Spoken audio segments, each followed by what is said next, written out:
Di klinik saya, jika melihat daftar pasien setahun terakhir, mayoritas menderita nyeri lutut atau artritis. Tidak hanya di klinik saya tetapi di rumah sakit ortopedi manapun di dunia, sebagian besar pasiennya menderita nyeri lutut atau radang sendi.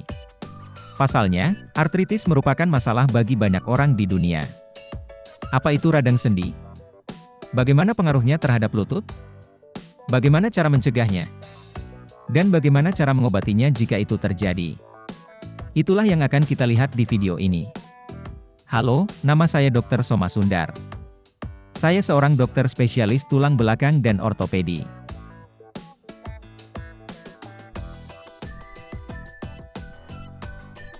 Artritis adalah peradangan pada lutut. Jika Anda melukai diri sendiri saat berjalan normal, Anda akan melihat lutut bengkak. Itu bukan radang sendi. Artritis adalah peradangan di dalam sendi lutut. Kita tidak bisa melihatnya dengan mata kita. Sendi lutut kita terdiri dari dua tulang. Terdapat tulang rawan di antara kedua tulang ini. Jika terjadi peradangan atau kerusakan pada tulang rawan sendi lutut, kita menyebutnya artritis. Ada banyak jenis artritis: artritis reumatoid, artritis pasca trauma, dan artritis reaktif. Namun seringkali, ketika kita mengatakan artritis, yang kita maksud adalah osteoartritis. Mari kita lihat apa itu osteoartritis. Seiring bertambahnya usia, terjadi degenerasi pada lutut. Ada perbedaan antara usia 30 tahun dan 60 tahun. Seiring bertambahnya usia, nutrisi pada lutut semakin berkurang. Tulang rawan di antara kedua tulang mulai melemah. Pada saat ini, jika terjadi gesekan sedikit saja pada lutut, pembengkakan akan semakin bertambah dan menimbulkan masalah. Kita menekuk lutut 15 hingga 20 ribu kali sehari tanpa sepengetahuan kita. Dalam setahun, secara tidak sadar kita menekuk lutut sekitar 5 hingga 10 juta kali. Sekalipun ada sedikit gesekan pada lutut, kerusakannya bertambah dalam setahun jika kita menekuk lutut berkali-kali. Saat kita masih muda, kemampuan penyembuhan tubuh kita tinggi. Namun seiring bertambahnya usia, kemampuan penyembuhannya semakin menurun. Itulah sebabnya artritis meningkat seiring bertambahnya usia. Bagaimana kita mengetahui apakah kita menderita radang sendi? Artritis bukanlah masalah yang terjadi dalam 1 atau 2 hari. Ada banyak tahapan radang sendi. Masalah pertama yang dihadapi orang adalah rasa sakit saat berjalan jauh. Beberapa orang berjalan 10 hingga 15 ribu langkah dalam sehari. Ketika mereka menderita radang sendi, mereka mulai merasakan sedikit nyeri di lutut setelah berjalan 7 hingga 8 ribu langkah. Rasa sakit di lutut dimulai sebelum rasa sakit di kaki dimulai. Ini tahap pertama, tahap 1, ini tahap ringan. Jika kami melakukan röntgen saat ini, kami tidak melihat adanya perubahan besar. Tidak perlu melakukan pengobatan apapun untuk hal ini. Kita bisa sedikit rileks saat merasakan sakit, istirahat sejenak, lalu mulai berjalan. Jika Anda ingin melanjutkan ke langkah berikutnya dan mengobatinya, ada banyak latihan di rumah. Saya sudah menyebutkannya di video lain. Anda dapat mengikuti latihan tersebut untuk mengobati radang sendi.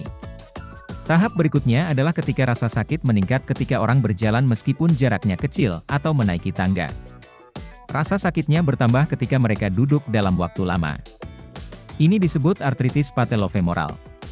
Ini adalah tahap kedua. Tidak akan sulit bagi mereka untuk berjalan normal. Mereka bisa berjalan sebentar. Sakit lutut ini tidak akan banyak mempengaruhi mereka. Jika kita melakukan röntgen pada mereka, kita hanya dapat melihat sedikit perubahan. Ini disebut ruang bersama. Jarak antara kedua tulang akan mengecil. Jadi kalau saat ini kita periksa ke dokter, kita bisa mengobatinya dengan fisioterapi, olahraga, dan obat-obatan yang sangat minim. Pada tahap ketiga, sulit bagi orang untuk berjalan. Mereka hanya dapat melakukan perjalanan jarak dekat dari rumah. Ini adalah gejala yang muncul setelah 4-5 tahun menderita artritis. Mereka ragu untuk berjalan. Jika kita melakukan röntgen, ruang sendi akan mengecil. Degenerasinya akan lebih banyak. Dan akan terdapat ekstra serpihan tulang abnormal pada sendi yang disebut osteofit. Tahap selanjutnya adalah tahap 4. Ini merupakan tahap yang paling parah. Pada tahap ini, persendian akan menjadi sangat lemah. Nyeri sendi akan sangat parah.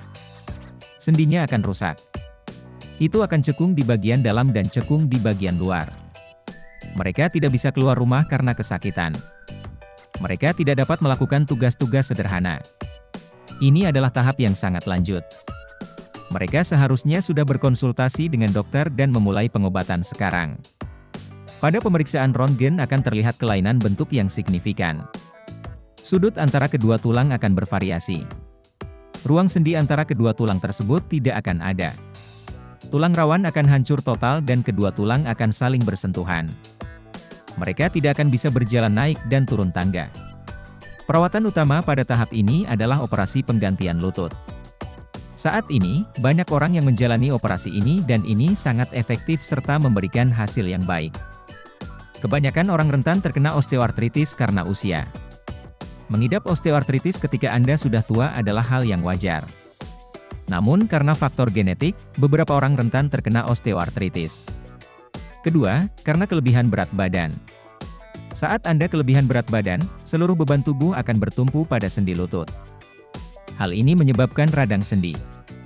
Meskipun osteoartritis biasanya terjadi pada usia 60-70 tahun, pada pasien obesitas penyakit ini mulai terjadi pada usia 50 tahun. Ketiga, karena merokok. Merokok mengurangi suplai darah ke lutut dan tulang rawan. Hal ini mengurangi efek penyembuhan tulang rawan dan tulang. Hal ini menyebabkan radang sendi. Ini mulai terjadi lebih awal dan menjadi lebih parah. Keempat, karena cedera. Jika seseorang mengalami cedera pada sendi lutut, atau telah lama dipasang gips, atau jika terjadi keseleo atau robekan ligamen, namun belum mendapat pengobatan, osteoartritis dapat segera terjadi. Bagaimana kita bisa mencegah osteoartritis? Begitu Anda mengalami nyeri lutut dan gejala lainnya, Anda harus mulai membatasi aktivitas Anda. Jika Anda melakukan jalan cepat setiap hari, atau jika Anda berjalan sebanyak 20.000 langkah, istirahatlah sebanyak 10.000 langkah lalu berjalanlah 10.000 langkah lagi. Anda bisa memulai latihan lutut. Lalu apa keuntungan melakukan senam lutut? Jika Anda melakukan latihan peregangan dan penguatan, otot-otot di sekitar lutut akan teregang, dan sendi lutut menjadi sehat dan ternutrisi. Kedua, dengan melakukan latihan penguatan maka otot-otot di sekitar lutut akan diperkuat. Sehingga seluruh beban tubuh Anda tidak bertumpu pada lutut. Otot-otot di sekitar lutut akan menopang beban. Hal ini mengurangi stres dan kerusakan pada sendi lutut. Baru-baru ini banyak kemajuan dalam obat-obatan yang menyembuhkan lutut. Jika Anda bertanya kepada dokter terdekat mengenai hal ini, mereka akan membantu Anda. Sekarang, Anda menderita radang sendi. Apa pengobatannya? Pada stadium ringan dan sedang, kita bisa mengobatinya dengan olahraga, fisioterapi, dan obat-obatan. Jika radang sendinya parah, kita bisa memberikan suntikan. Ada suntikan steroid dan suntikan asam hyaluronat. Hal ini berbeda untuk setiap pasien. Ini hanya berfungsi jika diberikan pada kondisi tertentu. Perawatan selanjutnya adalah penggantian lutut. Ini adalah tahap terminal. Kini, banyak orang yang bisa menjalani pengobatan ini dan menjalani hidup normal. Mereka mampu mendapatkan kembali tingkat aktivitasnya seperti 20 tahun yang lalu. Satu hal yang ingin saya tanyakan kepada orang-orang yang menderita sakit lutut adalah, jika Anda merasa sakit dan sedang mengonsumsi obat pereda nyeri, jangan mencoba melanjutkan pengobatan ini dalam waktu lama. Biasanya obat pereda nyeri memiliki banyak efek samping. Yang pertama adalah masalah ginjal. Mengonsumsi obat pereda nyeri lebih dari sebulan dapat merusak ginjal sehingga menimbulkan masalah. Kedua, obat pereda nyeri dapat merusak tulang rawan dan penyembuhan tulang Anda. Jadi, Anda mungkin menderita lebih banyak radang sendi karena tablet ini. Selanjutnya, tablet tersebut dapat mempengaruhi perut Anda dan menyebabkan MAG. Inilah sebabnya kami meresepkan tablet pelindung gastro untuk mengurangi sakit perut. Semua efek samping ini biasanya timbul ketika Anda mengonsumsi obat pereda nyeri selama lebih dari sebulan. Lantas, mengapa kami meresepkan tablet pereda nyeri ini? Tablet ini diresepkan selama periode intermiten ketika latihan dan fisioterapi akan terasa menyakitkan. Sehingga Anda dapat memulihkan kekuatan dan aktivitas lutut karena obat pereda nyeri akan mengurangi rasa sakit akibat fisioterapi dan olahraga. Sekali menguat, rasa sakitnya tidak akan berlanjut bahkan setelah obat pereda nyeri dihentikan. Waktu kerja obat pereda nyeri ini adalah 6 hingga 12 jam. Itu sebabnya Anda perlu minum 2 tablet dalam sehari. Tablet ini tidak akan memberikan efek apapun setelah 12 jam. Jadi jika Anda menderita radang sendi dan masalah lutut, segera konsultasikan ke dokter. Bukan hanya bagi kami saja, namun bagi para orang tua di keluarga kami.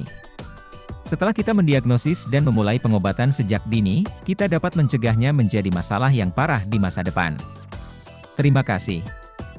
Untuk bantuan dan perawatan cepat, konsultasikan dengan dokter kami secara online untuk semua masalah leher, tulang belakang, dan ortopedi. Dokter kami siap membantu Anda. Kunjungi situs web kami sundarspinit.com untuk informasi lebih lanjut tentang sakit leher dan pengobatannya. Kami memiliki konten dan video dalam 23 bahasa di 19 negara. Simak informasi lengkapnya pada uraian di bawah ini. Beritahu kami perawatan nyeri sendi mana yang Anda inginkan selanjutnya di bagian komentar di bawah. Suka, berlangganan, dan tekan ikon lonceng untuk membantu kami melayani Anda dengan lebih baik.